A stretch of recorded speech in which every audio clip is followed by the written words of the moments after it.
শিক্ষা শুধু বই পড়া নয়, এটি মানুষ গড়ার শিল্প। এই সত্যটি জীবন্ত করে তুলেছিলেন গাংনীর কিংবদন্তি শিক্ষক মোহাম্মদ এমদাদুল হক খোকন, সবার প্রিয় বড় স্যার নামে পরিচিত। ১৯৭২ সাল থেকে ২০১২ সাল পর্যন্ত ৪ দশক তিনি গাংনী মডেল পাইলট মাধ্যমিক বিদ্যালয়ে শিক্ষাদান করেছেন নিষ্ঠা, শৃঙ্খলা ও মমতায়। বড় স্যারের শিক্ষাদানে ছিল কঠোরতা, তবে সেই কঠোরতা ছিল ভালোবাসার আবরণে মোড়ানো। তার শিক্ষার্থীরা আজ দেশের নানা প্রান্তে প্রতিষ্ঠিত, কেউ চিকিৎসক, কেউ প্রকৌশলী, কেউ বা উচ্চপদস্থ সরকারি কর্মকর্তা। তাদের সবার মুখে একটাই নাম, বড় স্যার। সাবেক এমপি আলহাজ আমজাদ হোসেন স্মৃতিচারণ করে বলেন, স্যারের ক্লাস মানেই শাসন, কিন্তু সেই শাসনের মধ্যেই ছিল ভালোবাসা ও শৃঙ্খলার শিক্ষা। আজও তার শেখানো মূল্যবোধ আমাদের জীবনের দিশা। পরম শ্রদ্ধাভাজন শিক্ষক ছিলেন উনি।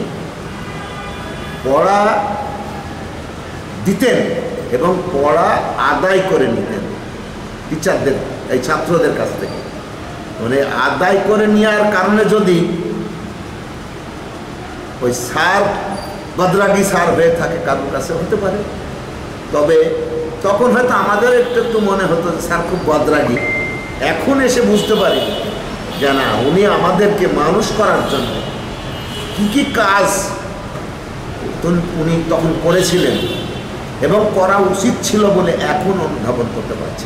নায়াসিনামাইড ও স্যালিসাইলিক সমৃদ্ধ লিলি ফেস ওয়াশ, যা ফেসের ডেড স্কিন সেল দূর করে দেয় দ্বিগুণ ফাস্টার ব্রাইটেনিং। গাংনী উপজেলা স্বাস্থ্য কমপ্লেক্সের medical officer doctor Faruk Hossain বলেন, স্যারের কঠোরতা ছিল শিক্ষার গভীরতার প্রকাশ। তার নৈতিক শিক্ষা আমাদের জীবনের পথ প্রদর্শক। বড় স্যার আসলে যেমন রাগী ছিলেন, বড় স্যারের একটা ছিল যে উনি অনেক রাগী ছিলেন, কিন্তু উনি অনেক ভালো মানুষ ছিলেন। উনি যেমন আমাদের বকাঝকা করতেন, উনি কিন্তু ভালোবাসতেন। বিদ্যালয়ের বর্তমান প্রধান শিক্ষক মুস্তাফিজুর রহমান বাবলু জানান, তিনি কেবল শিক্ষক ছিলেন না, ছিলেন পথ প্রদর্শক। তার আদর্শে বিদ্যালয়ের যেমন মান বেড়েছিল, তেমনি শিক্ষার্থীরা মানুষ হিসেবে গড়ে উঠেছিল।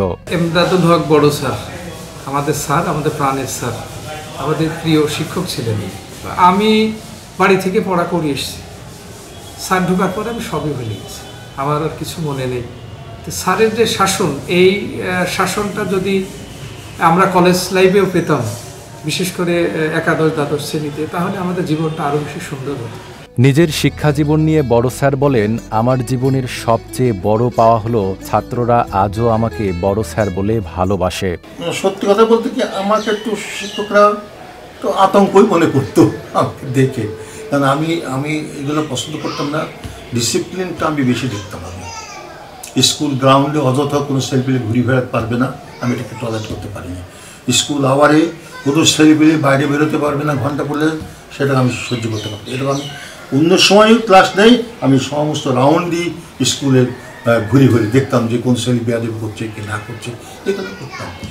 আর আমি তো খালি, আমার একটা বদনাম ছিল, আবার শিক্ষক ছাত্ররা ভয় করতো বড় স্যার আসছে। আমি খালি কিন্তু এইরকমই ছিলাম না, আমি তাদের কাছে বন্ধুর মতো ছিলাম।